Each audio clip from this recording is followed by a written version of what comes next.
This is step number 18, track number 2, set the pointer to 0. परमपूज्य माताजींनी दिनांक 22 जानेवारी 1981 रोजी अमर हिंद मंडळ येथे केलेला उपदेश. आजच्या उपदेशाचा विषय होता कुंडलिनी आणि शिवशक्ती. आत्मतत्वावर आहे. आत्मतत्व म्हणजे काय, आत्मा म्हणजे काय आणि आत्माचा कुंडलिनीशी संबंध काय, विषय फार मोठा आहे.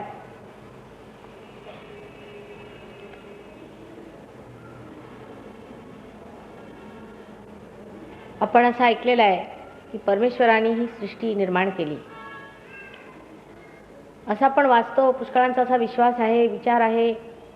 पुष्कळ साधू संतांनी सांगितलं की परमेश्वराने ही शक्ती निर्माण केलेली आहे.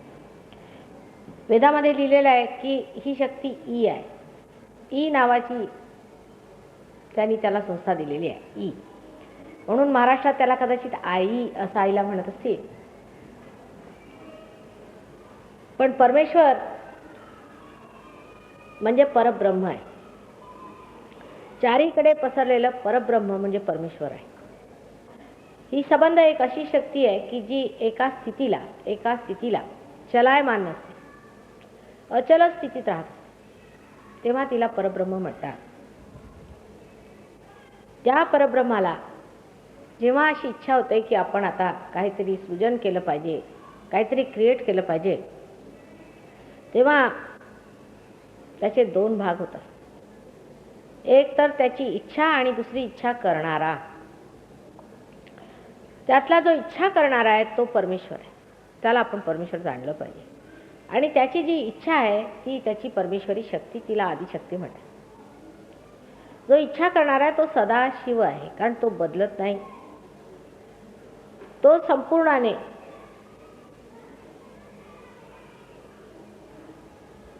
स्थित असतो आणि त्याचं जे प्रतिबिंब आहे ते जी काही कृती त्याच्या शक्तीमुळे किंवा त्याच्या इच्छाशक्तीमुळे किंवा आदिशक्तीमुळे घडते ती तो बघत असतो. म्हणजे तो द्रष्टा आहे. तो एकटाच द्रष्टा आहे, सगळं बघणारा. आणि त्याला तोषवण्यासाठी त्याची शक्ती, त्याची इच्छाशक्ती, त्या दोन्हींमध्ये काहीही फरक नाही. जसा चंद्र आणि चंद्रिकेचा संबंध आहे तसाच, किंवा सूर्य आणि सूर्याच्या किरणांचा संबंध आहे तसाच, परमेश्वर आणि त्याची शक्ती ह्या दोन्हींचा संबंध आहे. तेव्हा ती शक्ती कृती करत असते आणि त्याची कृती परमेश्वर बघत असतो. तर ह्या कृतीचे सुद्धा आपल्याला समोरच सगळं दृश्य दिसत असतं. म्हणजे संबंध सृष्टीची रचना झाली, त्या सृष्टीतून हा मानव निघाला. ह्याला आपण असं म्हणूया की परमेश्वरी शक्ती ही प्रथम एक असते, इच्छाशक्ती. परमेश्वराची फक्त इच्छा जी निराकारातच आहे, अजून तिला साकार रूप आलेलं नाही. ह्या शक्तीला आपल्याकडे महाकाली शक्ती असं म्हणतात. ही शक्ती आपल्यामध्ये त्या डाव्या बाजूला जी दिसत आहे आपल्याला पांढरट रंगाची, ते सुकलेला म्हणा रंग, ती निळसर रंगाची असायला पाहिजे किंवा काळसर रंगाची, अशी ही शक्ती असते. ही शक्ती मानवात सुद्धा इच्छाशक्ती म्हणून येते. जे परमेश्वरात आहे तेच मानवात आहे. फक्त करणारा परमेश्वर आहे, बघणारा मनुष्य आहे असं म्हटलं पाहिजे.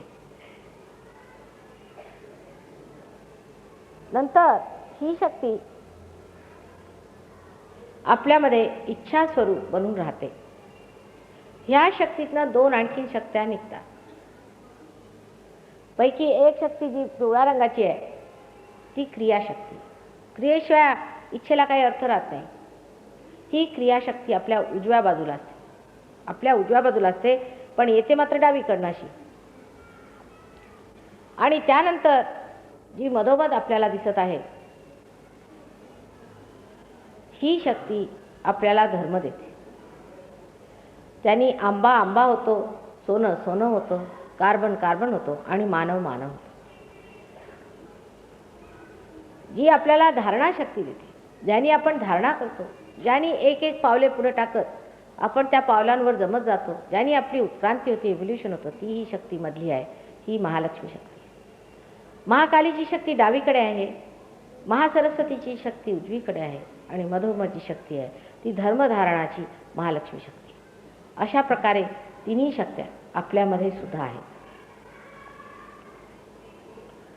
आता मुंबईला साक्षात जे महालक्ष्मीचं मंदिर आहे हे जागृत असून सुद्धा तिथे जे प्रकार चालतात त्यामुळे आभाळल्यासारखं आहे. पुष्कळदा व्हायब्रेशन सुद्धा येत नाही. कितीदा जरी जागृती दिली तरी परत जाऊन लुप्त होतात. म्हणजे केवढं मुंबईचं भाग्य आहे की कुठेही महाकाली, महालक्ष्मी, महाराज, सरस्वती अशा तिन्ही शक्त्यांचा कुठेही उद्भव झालेला नाही. पण ह्या जिवंत,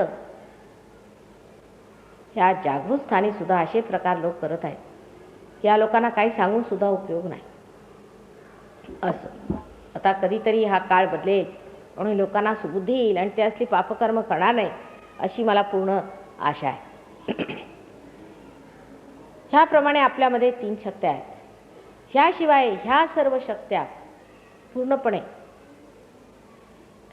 प्रसारित करून, पूर्णपणे मॅनिफेस्ट करून जी शक्ती संबंधच्या संबंध उरते अशी कुंडलिनी शक्ती आहे. म्हणजे ही मुख्यतः ही महाकाली शक्ती आहे. महाकाली शक्तीतनं सगळं काही निघतं.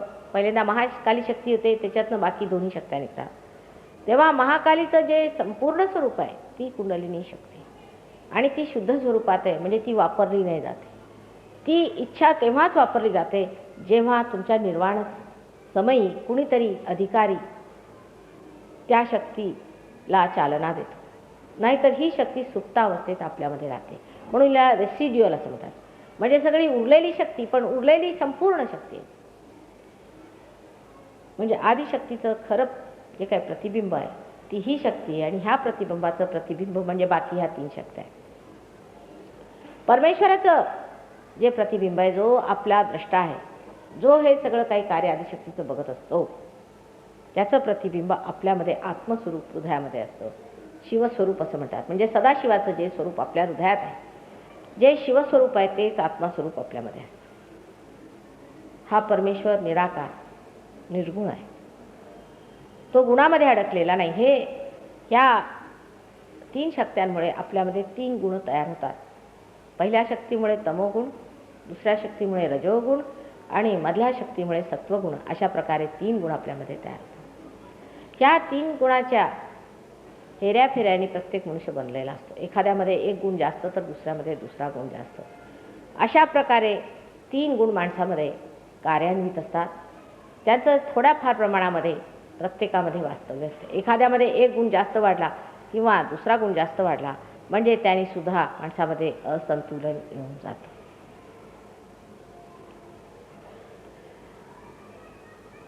आता हे जे आत्मतत्व आपल्या हृदयामध्ये परमेश्वर साक्षात त्याचं प्रतिबिंब आहे, हे स्वतःमध्ये गुंग असतं. आत्मन्ये वात्मना तुष्ट म्हणजे स्वतःबरोबरच तो तोशीच असतो. स्वतःच एन्जॉय करत असतो स्वतःला. स्व शब्द आहे त्याला.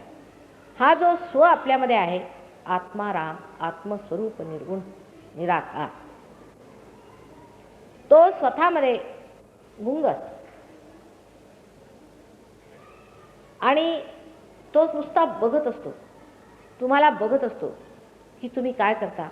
ज्याला क्षेत्रज्ञ म्हणतात, क्षेत्रज्ञ म्हणून जे आपल्या गीतेमध्ये लिहिलेलं आहे तोच हा आत्माराम आहे. तो सगळ्या क्षेत्राला म्हणजे जे तुमचं काही फील्ड आहे संबंध त्याला बघत असतो. ते फील्ड ह्या 3 गोष्टींनी तयार झालेलं आहे.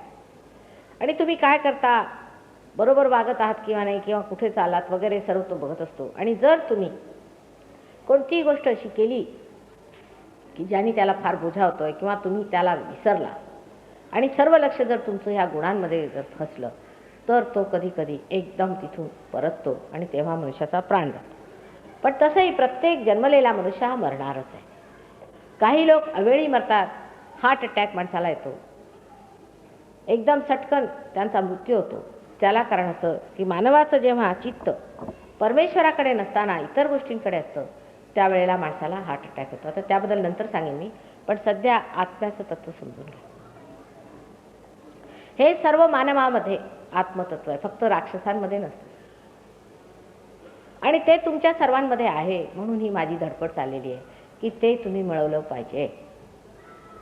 हे आत्मतत्व जेव्हा तुमच्या चित्तामध्ये प्रकाशित होतं तेव्हा तुम्ही आत्मसाक्षात्कारी झाला असं मानलं पाहिजे. चित्त कसं तयार होतं ते पाहिलं पाहिजे. सत चित आनंद असे 3 परमेश्वराचे गुण सांगितलेले आहेत. हे तिन्ही गुण आत्म्यात असले तरी चित्त हे माणसाचं विगलित झालेलं आहे, सत्य हे त्याचं विगलित झालेलं आहे आणि आनंदही विगलित झालेला आहे. कारण हे तिन्ही गुण वेगळ्या तऱ्हेने चाललेले आहेत. प्रथम मनुष्याची इच्छाशक्ती ही आनंदाला शोधत असते, पण ती सुखदुःखाच्या फेऱ्यात पडते. आपल्याला जर फार पैसे मिळाले तर आपल्याला सुख होईल अशी एक कल्पना मनुष्य करून घेतो, पण तसं होत नाही. ज्या देशांमध्ये पुष्कळ ऐश्वर्य आहे ते लोक फार दुःखी आहेत. सुख आणि दुःख हे सुद्धा एक भ्रामक आहे आणि ह्या द्वैतातनं निघण्याचं एकच मार्ग आहे, तो म्हणजे आत्मतत्व जे सगळ्यांच्यापासून अलिप्त आहे ते मिळवलं पाहिजे. आता हे आत्मतत्व आपल्या हृदयामध्ये वास करत असतं, आत्मस्वरूप, आणि ते आपल्या चित्तात यायला पाहिजे. आता चित्तसुद्धा ही जी उजव्या बाजूची जी आपली क्रियाशक्ती आहे त्या क्रियाशक्तीने तयार होतं. आपल्याकडे मोठे असे लहान मुलांनी म्हणतात, लक्ष कुठे आहे तुझं, लक्ष कुठे आहे. लक्ष शब्द मराठीत केवढा मोठा आहे, लक्ष.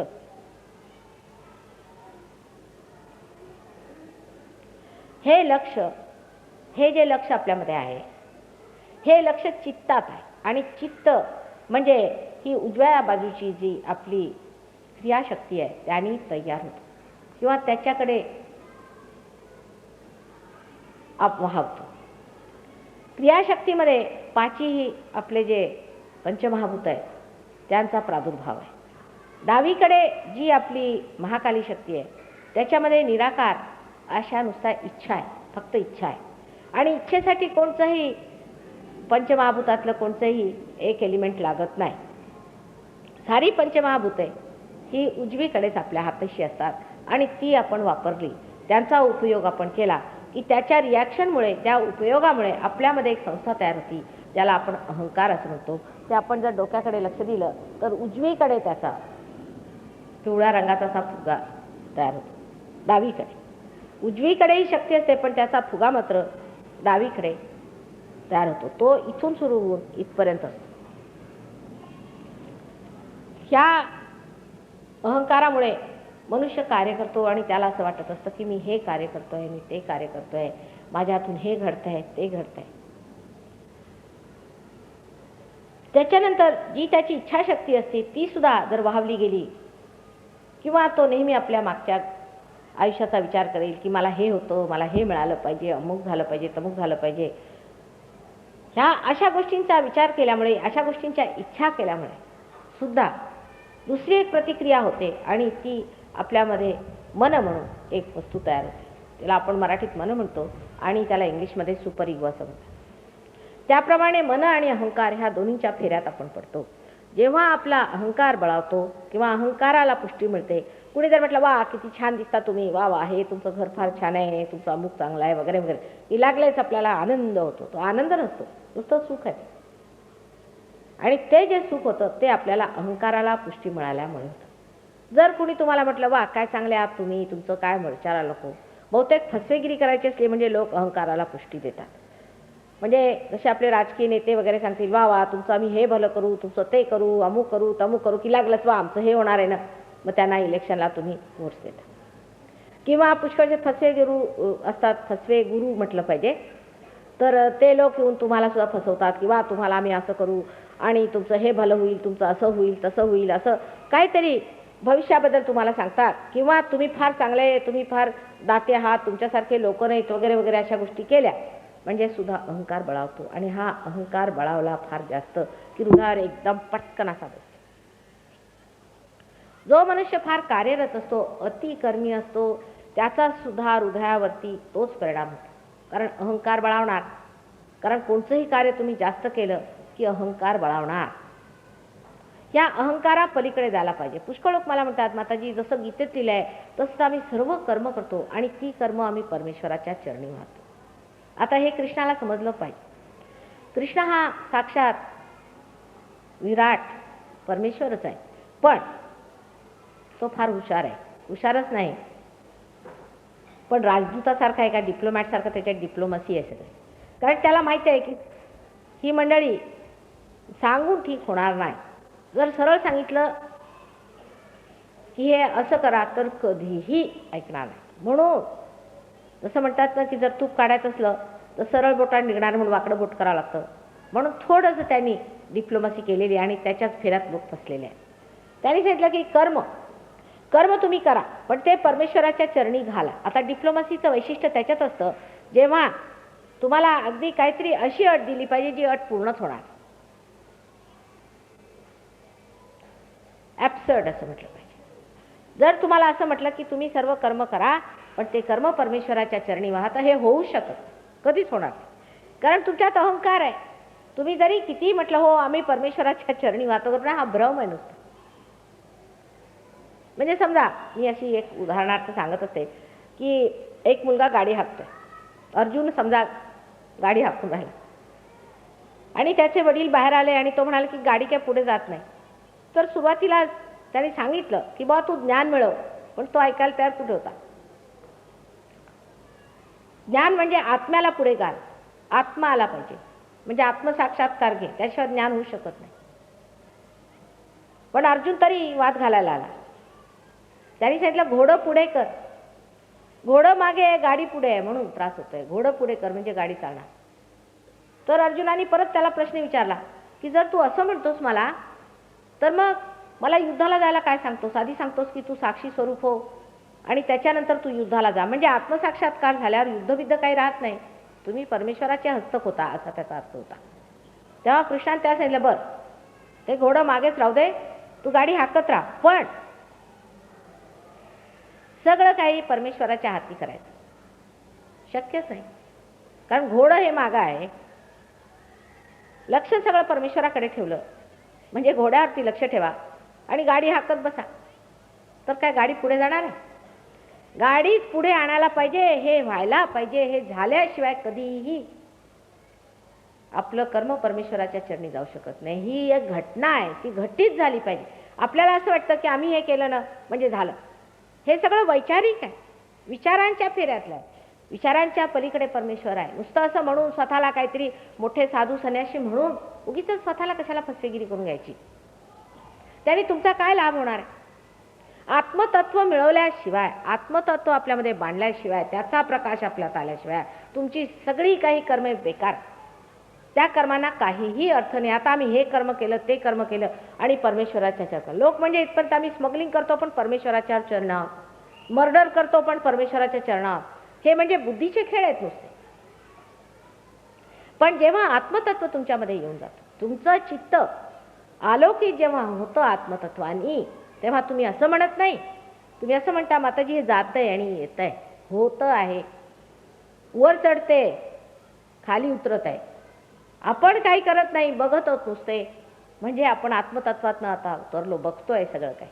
ह्या कुंडलीचं चढणं उतरणं तिचं कार्य हे आपण बघत आहे. म्हणूनच आपण आत्मतत्व झालो, कारण परमेश्वर सुद्धा नुसता बघत आहे. म्हणून जे लोक सांगतात की आम्ही कर्माला परमेश्वराच्या चरणी घालतो, ते फार मोठ्या भ्रमात आहे. तसंच आपली इच्छाशक्तीने परमेश्वराला अरे परमेश्वरासारखं ओरडत राहायचं, टाळ कुठत राहायचं. आता पांडुरंगाच्या तिथे मी जाऊन बघितलं, मला आश्चर्य वाटलं. जो वरती पांडुरंग बसवला त्याला काहीच व्हायब्रेशन्स येतं, पण व्हायब्रेशन्स खालून येतं नक्कीच. मग मी एकाला विचारलं, तिथे एक फार मोठे सकाळचे सहसंपादक आले होते. त्यांना विचारलं का हो हे पांडुरंग जे वर बसवले त्याला व्हायब्रेशन्स आहेत म्हणजे आहे तरी काय. तर माताजी तुम्ही खरं बोलता. असं का.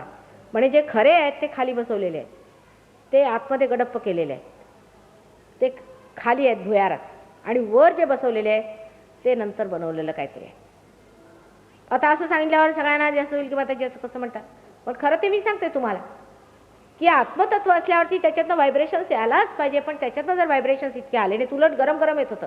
हे सगळे फॉरेनर्स गेले ते म्हणे एवढं प्रसिद्ध देऊळ आणि त्याच्यातनं गरम येते आणि त्याच्यावर सगळ्यांची डोकी फोडायची बडवे लोक. आता बरं झालं म्हणा त्यांचं.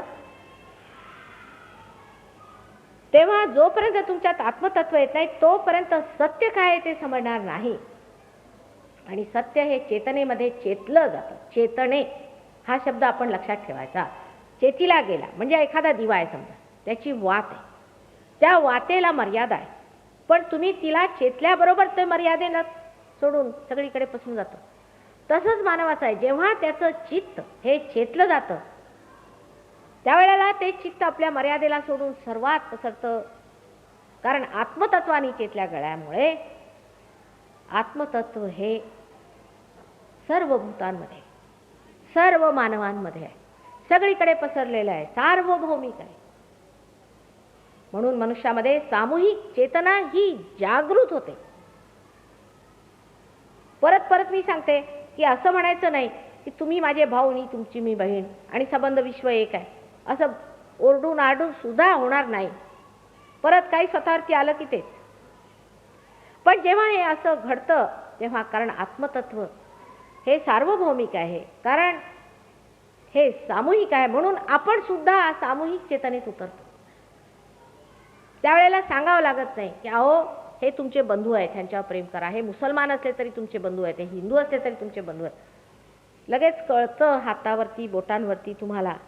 कारण आत्मतत्व हे झळकू लागतं आपल्या बोटांवर. ह्या बोटांवर चक्र आहेत सगळी, ही दाखवलेली आहे तिथे बघा. ही सगळी चक्र आपल्या बोटांवर सुद्धा आहेत. आणि ही बोटांवरती एकदा चमकली, एकदा चेतित झाली, एकदा प्रज्वलित झाली, त्यांचा प्रकाश पडला म्हणजे आपल्याला कळतं की आपल्याला कोणता रोग आहे, आपल्याला काय झालंय, दुसऱ्याला काय झालं, आपल्यामध्ये कोणता दोष आहे आणि दुसऱ्यांमध्ये कोणता दोष आहे. पण आत्मतत्वाकडे आपलं लक्ष नसतं. माझ्याकडे सुद्धा लोक तुम्ही काय मागत असतात कधी कधी, मला आश्चर्य वाटतं. जर तुमच्यात आत्मतत्व आले तर तुमचे सगळे प्रश्न सुटणार. फक्त आत्मतत्व आधी मिळवून घ्या. पण त्याच्यासाठी लोकांना वेळ नाही, त्यासाठी त्यांच्याजवळ विचार नाही. फक्त सारखा विचार हा की आम्ही कसं तरी करू ह्या जगामध्ये काहीतरी भौतिक मिळवलं पाहिजे. पण भौतिकवर सुद्धा आत्मतत्वाचा प्रकाश पडतो. हे जेवढं काही आपल्यामध्ये आहे ह्या चक्रांमध्ये ते प्रकाशमान होतं, प्रदीप्त होतं. आता दीप्त शब्द बरोबर आहे, प्रदीप्त काय?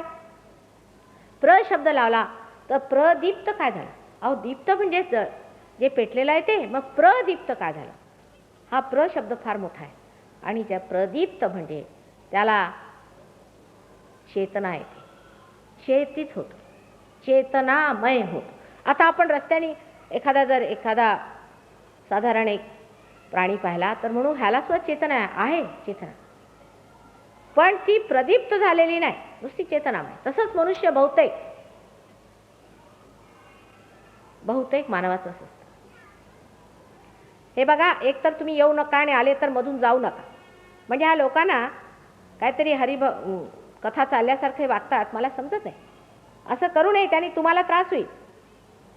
अर्धवट बसायचं, अर्धवट जायचं, इकडून जा ह्या बाजूने. कारण सर्वांचं लक्ष जे आहे ते असं आहे, पटकन सगळ्यांचं लक्ष तिकडे जाणार. एक मनुष्य उठला की लक्ष तिकडे जाणार. पण ह्यांना काही हे समजत नाही की आम्ही यायचं नाही, आणि आलो तरी व्यवस्थित बसलं पाहिजे.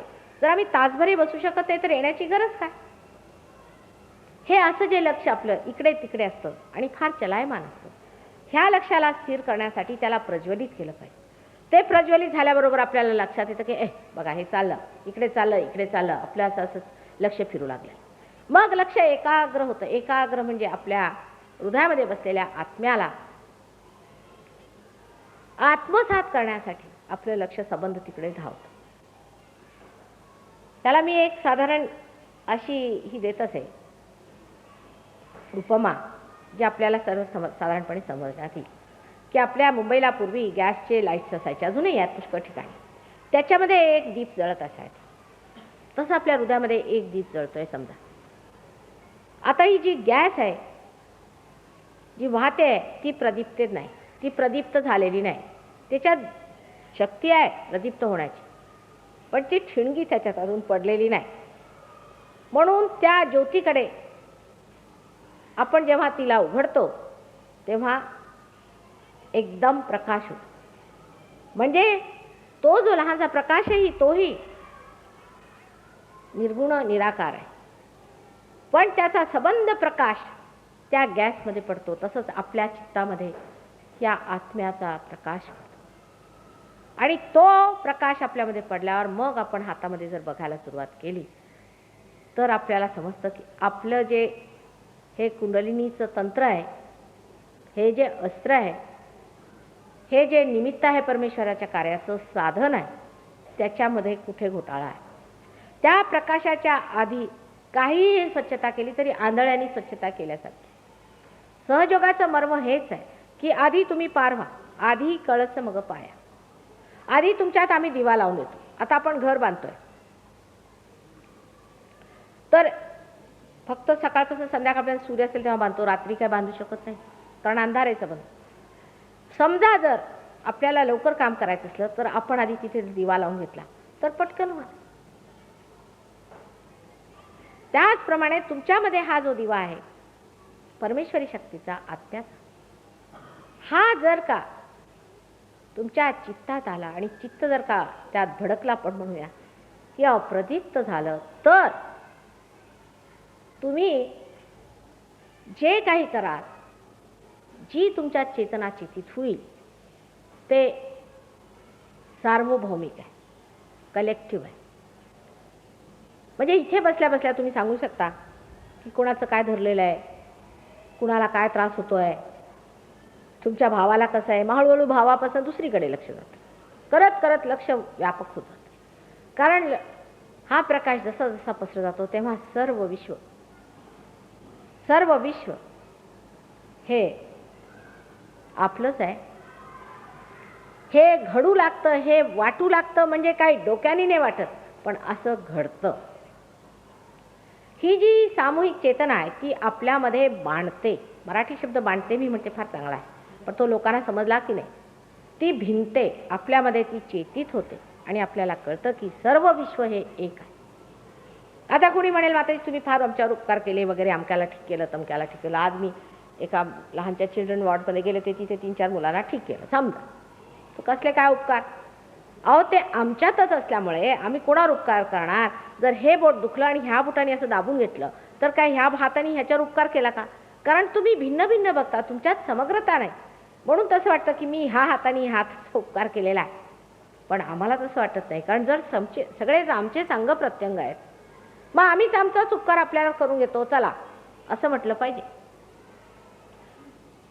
तुम्ही कोणावरही मग उपकार करत नाही, तुम्ही स्वतःवर उपकार करता. समजा एखादा मनुष्य बुडत असला पाण्यात, तर तुम्ही धडपडला त्याला वाचवण्यासाठी, काय गरज नव्हती. त्यात गटांगळ्या तुम्ही खाल्ल्या, त्रास उचलला, त्या मुलाला जर तुम्ही बचावून घेतले. जर असं घडलं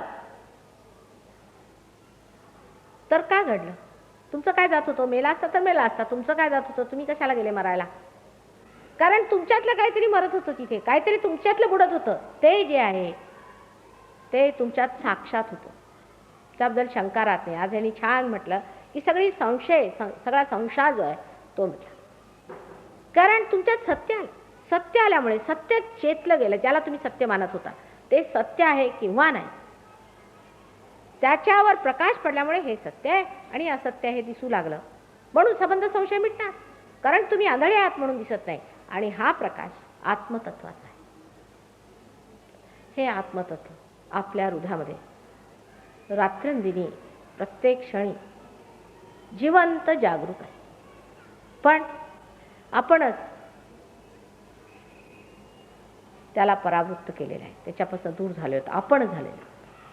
ते सारखं जागृत असतं. आता भक्तीचा मार्ग बघा. भक्तीचा मार्ग म्हणजे परमेश्वराची इच्छा, परमेश्वराबद्दल इच्छा, परमेश्वर भेटावा.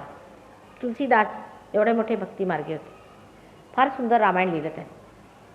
पण तुलसीदास चंदन घिसे तिलक करत रघुबीर, पण ते रघुबीर होते हे ओळखलं नाही. हनुमान त्यांच्या कीर्तनाला येऊन बसले, ते हनुमान होते हे ओळखलं नाही. असं का झालं? ज्ञानेश्वर हे साक्षात अवतरण असून आपण ओळखलं नाही. साईनाथ साक्षात दत्तात्रय या महाराष्ट्रात आले आणि किती लोकांनी त्यांची सेवा केली. ख्रिस्ताला लोकांनी खांबी घातलं, मोहम्मद साहेबांना विषाचा प्रयोग केला. सगळ्या साधू संतांना आपण छळून काढलं. काही लोकांनी छळलं आणि काहींनी नुसतं बघितलं, लक्ष नाही दिलं. ह्याला कारण काय? कारण आत्मतत्व आपल्यात नव्हतं. जर आत्मतत्व असतं तर आपण ओळखलं असतं की हा परम मोठा आत्मा आहे, हे अवतरण आहे आपल्यात. तेव्हा नुसती भक्ती करून वेड्यासारखी आंधळ्यासारखी काय उपयोगाची? जर भक्तीचीच अक्कल असती लोकांना तर जनाबाईला एवढं छळलं असतं का? भक्ती म्हणून कृष्णाने सांगितली की पुष्पम फलम तोयम, तुम्ही काय द्यायचं असेल ते मी घेईन, पण देण्याच्या वेळा एक छोटासा शब्द आहे त्याच्यावर सगळ्यांना फिरवलेला आहे आणि सगळे वेड्यासारखे त्या शब्दावरती फिरलेले दिसतात. अनन्य भक्ती असायला पाहिजे. अनन्य. अनन्य म्हणजे दुसरा कोणी राहत नाही तेव्हा, म्हणजे पार झालं पाहिजे. पार झाल्यावरच भक्तीला अर्थ आहे, कारण तुमचं कनेक्शन झालेलं आहे. कनेक्शन शिवाय तुम्ही भक्ती काय करता? आत्मतत्व जोपर्यंत तुमच्या जागृत होत नाही, तुमच्या चित्तात येत नाही, तोपर्यंत तुम्ही भक्ती कशाची करून राहिले? तेव्हा ही अशी भक्ती केली, आंधळी भक्ती, ज्याला आपण अंधश्रद्धा म्हणतो. ह्याच्यात आणि श्रद्धेत फार मोठं अंतर आहे. जी श्रद्धा आहे ती जागृत चेतीत असते. तुम्हाला माहिती आहे की हे समोरच आहे मुळी, आणि मग त्याच्यात रमण बरोबर आहे.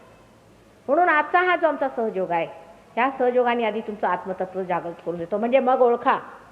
त्याला पुष्कळ लोकांनी सांगितलं, माताजी तुम्ही या सर्व गुरूंची नावं घेऊन त्यांना सगळ्यांना खूप खरडून काढता, तर तुमच्यावर ते बंदुकीच्या गोळ्या घालतील. म्हटलं घालू देत, ह्या वेळेला तसं जमायचं नाही.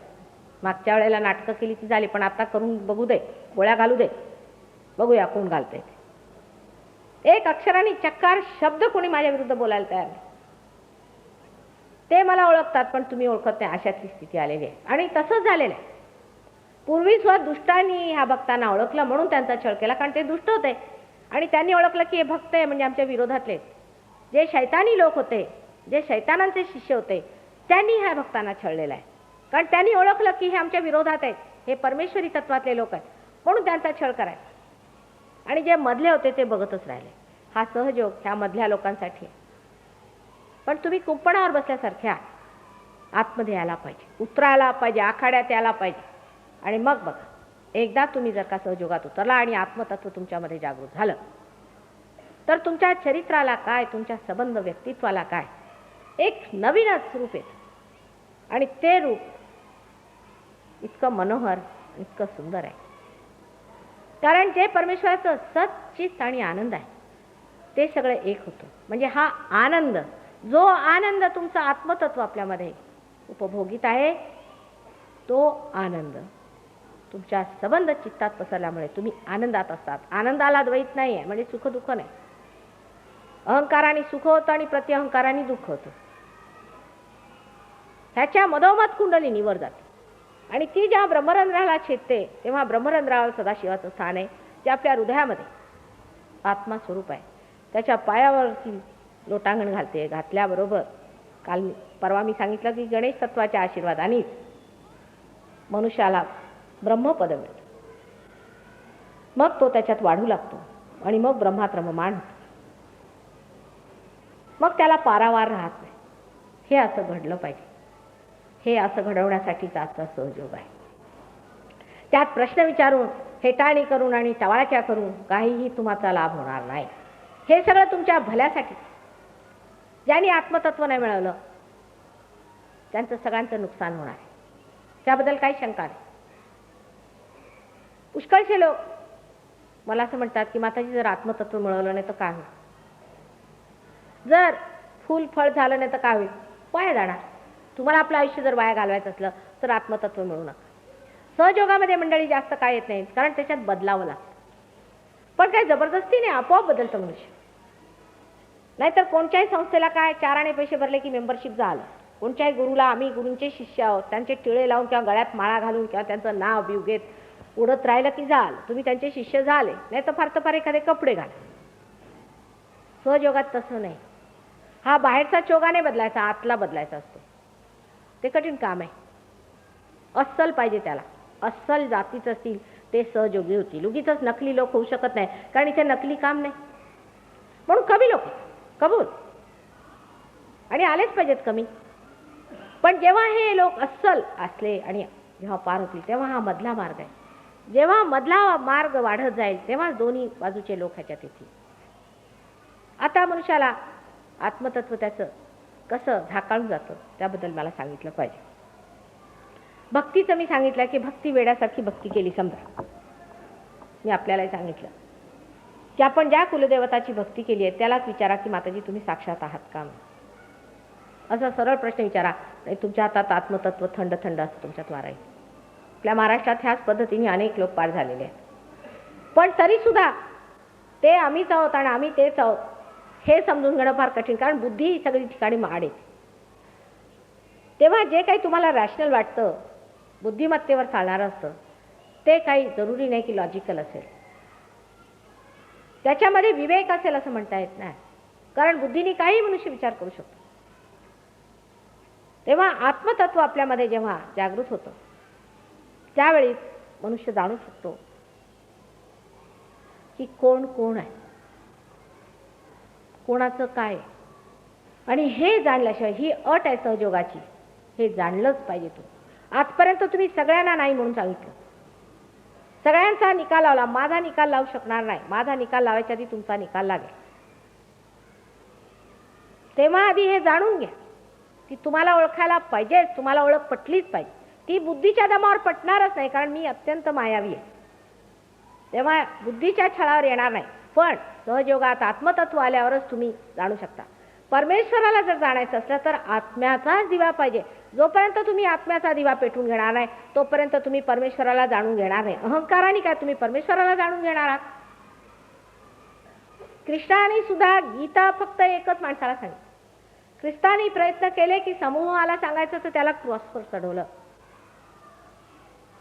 कुंडलिनीबद्दल सुद्धा 6व्या शतकात आदि शंकराचार्यांनी विचार मांडले आणि आत्मतत्वच मिळवलं पाहिजे, त्यासाठी आईच्या शरणी जायला पाहिजे असं शेवटी ते म्हणू लागले. त्यांनी विवेक चूडामणी म्हणून फार मोठं सुंदर पुस्तक लिहिलेलं आहे आणि फार फिलॉसॉफिक आहे. सगळं काही लिहिल्यावर नंतर शेवटी त्यांनी चैतन्य लहरीवरती सौंदर्य लहरी म्हणून एक पुस्तक लिहिलेलं आहे आणि त्यात फक्त आईची स्तुती आहे, संबंध इथून तिथपर्यंत.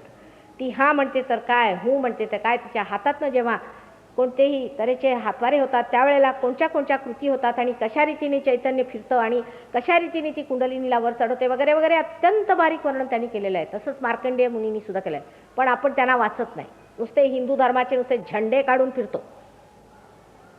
हे सुद्धा माहीत नाही की कुणी आदि शंकराचार्य म्हणून होते. ते कालडी म्हणून एक साऊथ इंडियामध्ये केरळामध्ये एक गाव आहे, तिथे त्यांचा जन्म झाला. तिथे त्यावेळेला ते जन्मले तेव्हा त्यांना छळून काढलं. माझा प्रोग्राम झाला तिथे मी गेले होते, तर मला आश्चर्य वाटलं की तिथले जे शिकलेले संभावित स्युडो इंटेलेक्च्युअल्स होते, गाढव नुसते सगळे, ते मला म्हणाले कोण बो हे आदि शंकराचार्य, आम्ही कम्युनिस्ट आहोत. असं का म्हटलं. मग तुम्ही कार्ल मार्क्स आणि हेच पढत बसा. लेनिन सुद्धा हा पार मनुष्य होता, पण तो पार होता की नाही ह्यांना काय माहिती.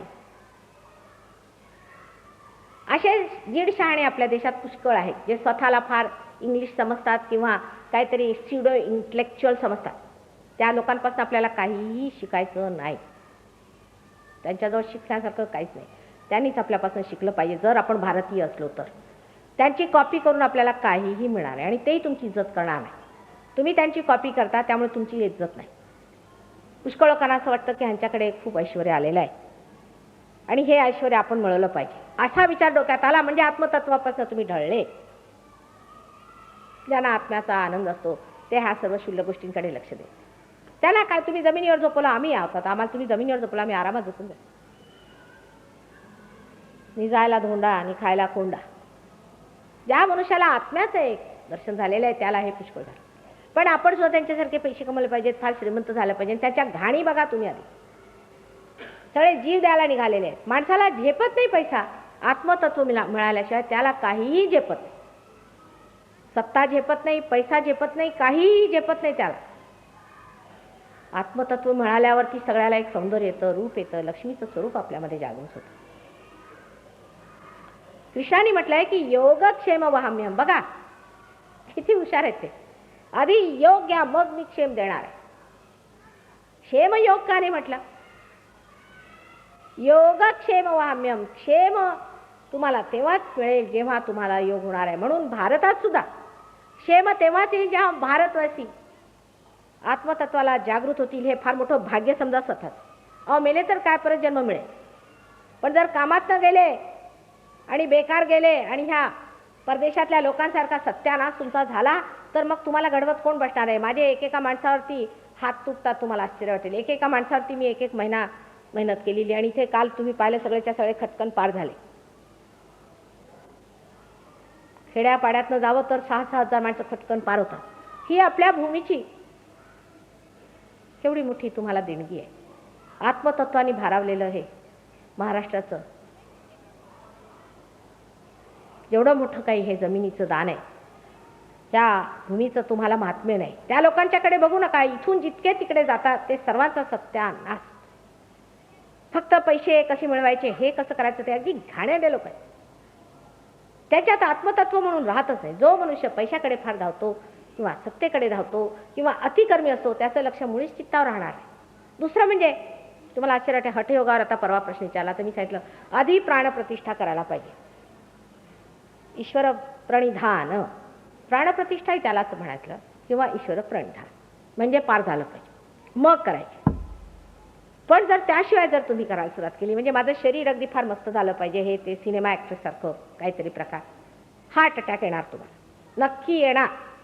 आणि आम्ही लगेच ओळखतो हा मनुष्य हठयोगी आहे कारण त्याचं हार्ट हे असं. आपल्या शरीराकडे एवढं लक्ष देण्यासारखं काय? रात्रंदिवस आपल्या शरीराचे एवढे गोडवे घालण्यासाठी काय? हे शरीर नाहीतरी नाश होतं हे दिसतंय का नाही रोज तुम्हाला? मग या शरीराकडे एवढं लक्ष देण्यासारखं काय आहे? लक्ष त्या चित्तावर ठेवलं पाहिजे.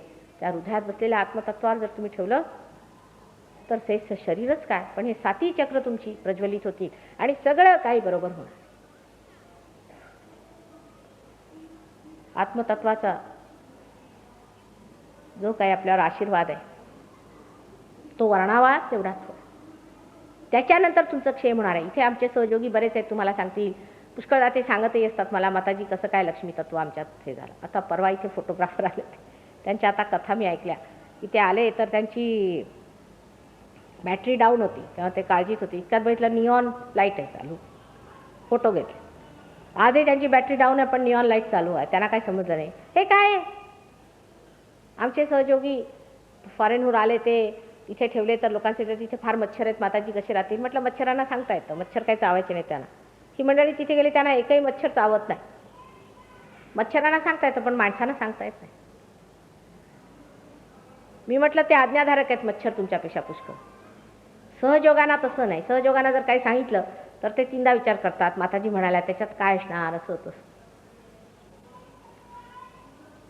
त्यामुळे करू दे. अल्पधारिष्ट पाये. आई म्हणते चल तुम्हाला चालायचं ना 2-3 पावलं चालून बघा मग परत त्या रस्त्यावर.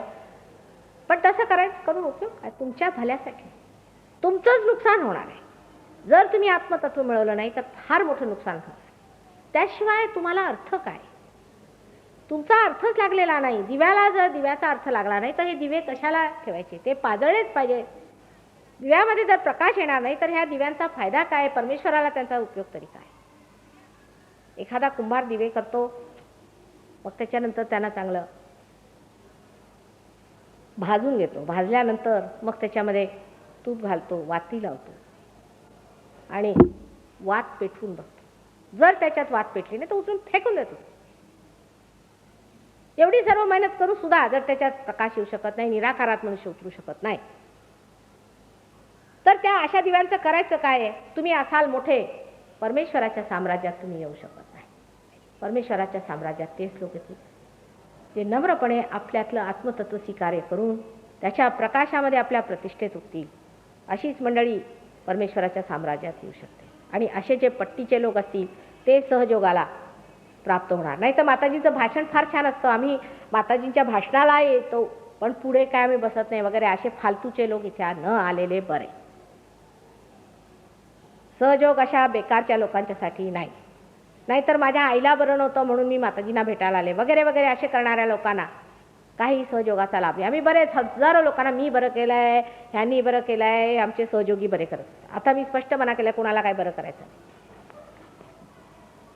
पार झाल्याशिवाय कशाला बरं करून ठेवायचं? स्वतः पार होऊन घ्या. पार झाल्यावर आपोआपच बरे होणार. तुम्ही कॅन्सरसुद्धा बरा होतो, सगळे रोग बरे होतात, पण आधी पार का नाही होत? तुम्ही सांगा, जर तुमच्या घरी असे फालतूचे दिवे पडलेले असले तर तुम्ही त्यांचं काय करणार? त्याची वाट लावा परत. ते पितळेचे असोत नाही तर सोन्याचे जरी असले तरी परत घडवून येणार, कारण ते दिवे नाही. अशा लोकांमध्ये परमेश्वराला तरी काय लक्ष घालावंच वाटेल? त्याला काय इंटरेस्ट आहे परमेश्वराला अशा लोकांच्याकडे बघायला? ज्या लोकांना आत्मतत्व मिळवायचं नाही, परमेश्वराच्या साम्राज्यात यायचं नाही आहे, असे लोक परमेश्वर काढून टाकेल आणि परत नवीन तऱ्हेचे लोक बनवेल. पण ज्यांना यायचं आहे ही परमेश्वराची मंडळी, ती परमेश्वराला झुकते, आत्मतत्वाला जागणारी ही मंडळी आहेत. मग त्यांचं फार महात्म्य आहे. त्यांना आम्ही आमच्या हृदयात बसवलेलं आहे, त्यांच्यासाठी आमचा जीव तळपळत आहे. बाकी ह्या बाबतीत हे लक्षात ठेवलं पाहिजे की परमेश्वर तत्व पैसे आणि फालतूच्या गोष्टी करून मिळत नाही. पूर्णपणे आतमध्ये श्रद्धा ठेवून जर तुम्ही परमेश्वर बोलवला तर तुमच्यामध्ये ही जागृती होईल आणि तुम्ही पार व्हाल आणि पुढेही सहयोगामध्ये आपली वाढ करून घेतली पाहिजे.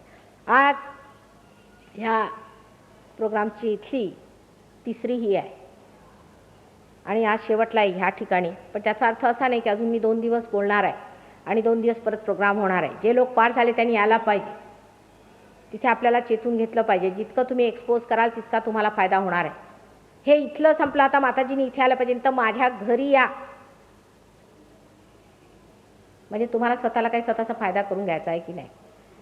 आता इथला समारोप वगैरे काहीही मी करत नाही. तुम्ही सगळ्यांनी तिथे आला पाहिजे कारण तुम्ही पार झालेले. आता मी रोज तिथून धडपडे तिथे, तेव्हा काहीही बहाणा न करताना माझी मुलं आहेत आणि मुलांनाही मुलं आहेत, सगळं सोडून मी तुमच्यासाठी तिथून इतक्या दुरून रोज येते. तरी तुम्ही सर्वांनी तिथे यावं आणि स्वतःला पूर्णपणे स्थिर करून घ्यावं. आता 3च दिवसात तुम्ही बरेच स्थिर झालात, पण आणखी नाहीत आणि त्याच्या पुढे केंद्रात आलं पाहिजे. जर तुम्ही केंद्रात आले नाहीत तर सहयोग तुम्हाला साधणार नाही, कारण ही आत्म्याची सामूहिक क्रिया आहे, एकांगी नाही. कालच मी सांगितलं होतं. त्यामुळे केंद्रात जर तुम्ही नाही आले तर तुमचे व्हायब्रेशन जाणार. असे मुंबईला 10,000 माणसं तरी पार झालेले आहेत, निदान जास्तच असतील. मला कुठे कुठे भेटत असा, माताजी आमचे व्हायब्रेशन्स गेले, आता आमचं असं ठीक नाही, पूर्वी व्हायब्रेशन्स होते तेव्हा हे ठीक झालं ते ठीक झालं, आता व्हायब्रेशन्स गेले, आता आमचं असं बिघडलं. म्हणजे तुम्ही काय केलं? तुम्हाला परमेश्वराने एवढं दिलं आहे, तुम्ही त्याचं केलं काय? आणि त्यामुळेच पुष्कळांचं नुकसान होतं.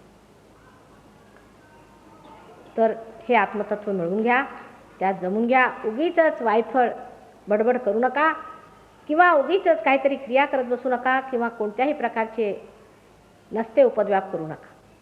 आत्मतत्व जागृत झाल्याबरोबर सत्य संसारामध्ये स्थापित होणार आहे. सत्ययुगाला सुरुवात झालीच आहे म्हणा, पण ते स्थापित होईल, पूर्णपणे स्थिरावे. असा सहयोग सगळीकडे वाढला पाहिजे. त्यांनी संबंध राजकीय, सामाजिक आणि जितक्या काही वैमनस्य उत्पन्न करणाऱ्या आणि मनस्ताप करणाऱ्या ज्या काही आहेत सगळ्या गोष्टी नष्ट पाहून एक अत्यंत सुंदर असं जे आपण रामाचं युग म्हणतो ते येणार आहे. त्यासाठी लायकी पाहिजे, त्याच्यामध्ये सगळं काही उत्तम होणार आहे. आता पुष्कळसे लोक मला म्हणतात की माताजी आजकाल असं आहे, पैशाशिवाय काय होत नाही, पैसे ह्याला द्यावे लागतात, ते द्यावे लागतात, हे करावं लागतं. त्याला कारण तुमच्यातलेच तुम्ही दोष आहात. माणसांनी माणसांचे दोष करावेत आणि ते काढावेत हा एक धंदा आहे. स्वतः डोक्याला मारून घ्यायचा आणि मग त्याचा इलाज करत राहायचा.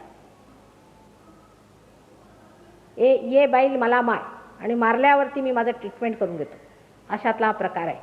तेव्हा एकदाच तुम्ही बैलावरच सवार व्हायला पाहिजे.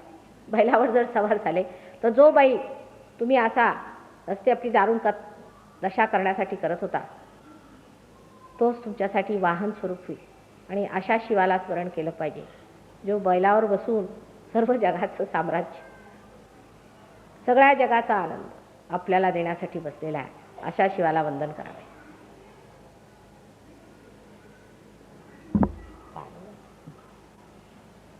आता एखादा प्रश्न असला तर विचारा, पण त्या प्रश्नाला काही अर्थ असायला पाहिजे आणि मध्येच उठू नका. कृपा करून मध्ये उठू नका. हे काही बाजार नाही आहे, हे परमेश्वराचं मंदिराचं कार्य आहे आणि महत्त्वाचं कार्य. ह्याच्यात मध्ये बिथे उठले तर बरं होणार नाही. शहाणपणा धरायला पाहिजे.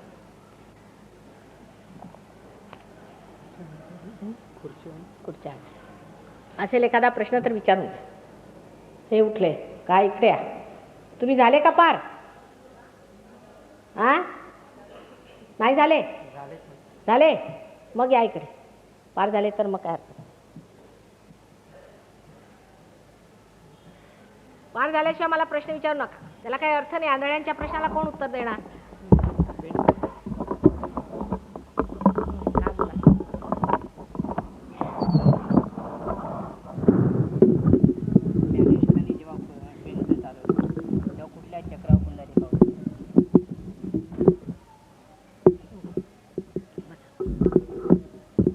त्यांनी प्रश्न मजेदार विचारला. ज्ञानेश्वरांनी जेव्हा भिंत चालवली तेव्हा कोणत्या चक्रावर त्यांनी कार्य केलं होतं? ज्ञानेश्वर हे अवतार आहे. सीतेचे 2 पुत्र होते, लव आणि कुश. त्यातलंच एक अवतरण ज्ञानेश्वर. आपल्या चक्रांमध्ये चंद्र आणि सूर्य असे 2 चक्र आहेत. आणि ही दोन्ही चंद्र, तुम्ही बसा, तुम्ही बसा, यांना बसू. तुम्ही तुमचा काय प्रश्न असेल तो विचार. चंद्र आणि सूर्य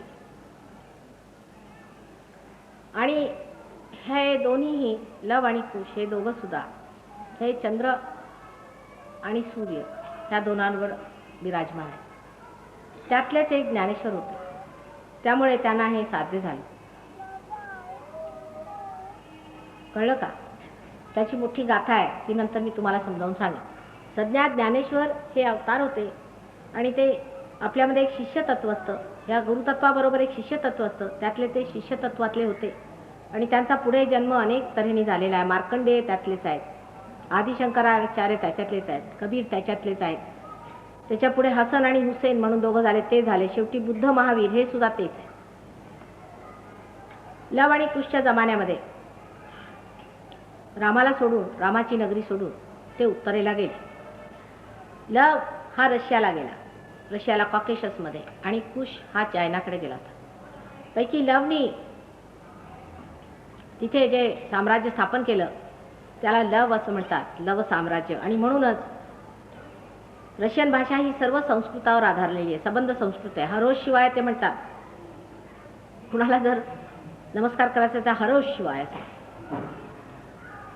आणि संबंध म्हणजे आपण की प्रवदा, प्र शब्द त्यांनी वापरलेला, वद आपला संस्कृत शब्द आहे. तसंच चायनामध्ये जो गेला तो कुश, म्हणून तिथे कुशाण झाला. आणि रशियन लोकांची सुद्धा नावामध्ये स्लाव, ते स्वतःला स्लाव, लव सहित स्लाव, याप्रमाणे ह्या दोघांनी तिथे आपलं साम्राज्य पसरवलं होतं. आता हे मी पुष्कळ वर्षापूर्वी सांगितलं होतं, आणि आता त्याची सिद्धता जर कोणी शोधायची असली तर होऊ शकते.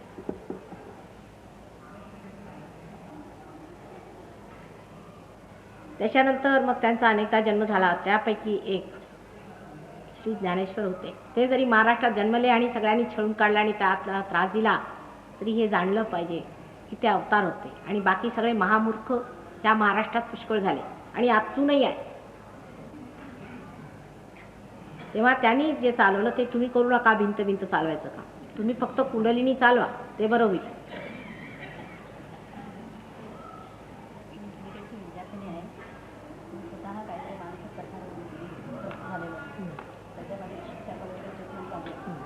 तर तुम्ही बरे होऊ शकता. असं नाही, मला विचारायचं तुम्हाला की आत्मा निर्भर आहे असा जो आपण गीतेतून हे म्हणतो, त्याचा स्पष्ट अर्थ काय तुम्हाला कळायला पाहिजे? आत्म्यावर निर्भर राहायला पाहिजे. निर्भर, संबंध भार. निर शब्द फार सुंदर आहे. निर म्हणजे संबंध, संपूर्ण संबंध भार आत्म्यावरती घालायचा. पण ते तुम्ही अर्थ घेऊन नाही होणार, ते करून घेतलं पाहिजे. कळलं का? बसा, मी सांगते तुम्हाला तुमचा कसा. यांचा जो प्रॉब्लेम आहे म्हणजे आता मानसिक त्रास जो होतो तो आपल्याला लेफ्ट साईडच्या, आता हे मी पुढच्या प्रोग्रामला सांगणार आहे. या बरं का सगळेजण पुढच्या प्रोग्रामला. मानसिक त्रास कसा होतो, मेंटल ट्रबल्स काय होतात, कशाने होतात, कोणता त्रास होतो, कसं काय, कॅन्सरचा आजार कसा होतो वगैरे सगळं काय सांगणार आहे.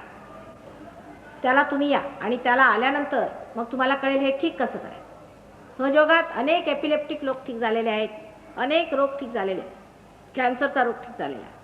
ते कसं काय होतं, त्याला परमेश्वरी शक्ती कशी कार्यान्वित होते, आत्म्याचं कसं काय त्याच्यामध्ये हात असतो वगैरे मी आता पुढल्या 2 लेक्चर्समध्ये सांगणार. तेव्हा निदान आपल्याला हे रोग होऊ नयेत पुढे, आणि झाले असले तर ते ठीक व्हावेत आणि इतरांचेही आपण ठीक करू शकू, अशाच नुसत्या विचाराने जरी आलात तरी सुद्धा ठीक होईल. कारण नंतर झाल्यावर सगळे धावायला लागतात, माताजी माता हॉस्पिटलमध्ये या. व्हायच्या आधी कुणी विचार करत नाही की हे आम्हाला होऊ शकतो. तेव्हा चक्रांच्या खराबीमुळे कसे कसे रोग घडतात. रोगच आहे, मानसिक रोग आणि आध्यात्मिक सुद्धा फार आपण चुका केलेल्या आहेत, त्या सुद्धा सगळ्या समजून घेतल्या पाहिजे. जे काही आहे ते प्रांजळपणे मान्य करून समजून घेतलं पाहिजे. कारण तुम्हाला स्वतःचं कल्याण साधायचं आहे की नाही. तुमच्या आईला फक्त तुमच्या कल्याणाची कल्पना आहे. तेव्हा नुसतं माताजी म्हणतात माझी माझी चिकित्सा करून काय उपयोग होणार आहे तुम्हाला. उलट स्वतःची चिकित्सा करूनच समजून घ्या. आता पुढले 2 प्रोग्राम कधी आहेत? 28 आणि 29 तारखेला. कुठे? केसी कॉलेजमध्ये, चर्चगेटच्या जवळ. पुष्कळशे लोक तिथे जातात कामाला वगैरे, म्हणून अगदी दारातच त्यांच्या तिथे काढलेला आहे प्रोग्राम. तरी सुद्धा आता एखादा भामटा इथे येऊ द्या, म्हणजे हजारो लोक त्याला धावतात भामट्यासाठी. पण माताजी जे खरं देत आहेत त्याच्यासाठी लोकांना वेळ नाही. कसं जायचं? सहयोग करायला वेळ मिळत नाही. मग आजारी पडले, कॅन्सर झाला म्हणजे माताजी माझ्या घरी या, मग का नाही जात त्या भामट्याकडे? आता म्हणे काय गायत्री मंत्र काढला आहे, गायत्रीचा अंक करा. अहो गायत्री म्हणजे काय ते तर आधी जाणून घ्या. मोठे मोठे त्याचे ऑर्गनायझेशन काढायचे, त्याच्यासाठी खर्च करायचा, त्याच्यासाठी पैसे द्यायचे. काय झालं? असे हजारो येऊन गेले आणि संपून गेले. काय करताय? कशाला सगळ्यांचा वेळ घालवता आणि स्वतःचा वेळ घालून राहिले? त्याला काही अर्थ आहे का? तेव्हा एकदाचा मनाचा पूर्ण हिया करून जे काही खरं आहे ते मिळवून घ्यायचं आणि त्याच्यामध्ये सबल व्हायचं आणि समर्थ व्हायचं. सम अर्थ तुम्ही जे आहात त्याचा अर्थ तुम्हाला तेव्हाच लागेल जेव्हा तुमच्यामध्ये आत्मतत्व जागृत होईल. आधी सगळं मिळवून घ्या, मग गीतेला अर्थ लागतो, ज्ञानेश्वरांना अर्थ लागतो, सर्वांना. नाही तर त्याला काही अर्थ नाही. ज्ञानेश्वरी वाचून तुम्ही ज्ञानेश्वर होणार नाही. पुष्कळांना असाही वाटू लागतं की ते ज्ञानेश्वर झाले कारण त्यांनी ज्ञानेश्वरी पाठ करून कोळून प्याले. असा विक्षिप्त विचार करू जर मनुष्य एखाद्या भ्रमात असला तर त्याचा काय इलाज करणार? बरं असो, आता काही प्रश्न आहेत का? नाही तर बसूया आता थोडंसं ध्यानाला. हां, आता डोळे मिटा. आता आश्चर्याची गोष्ट ही आहे की जसे माझ्या फोनला व्हायब्रेशन्स आहेत तसे ह्याचे सुद्धा व्हायब्रेशन्स आहेत.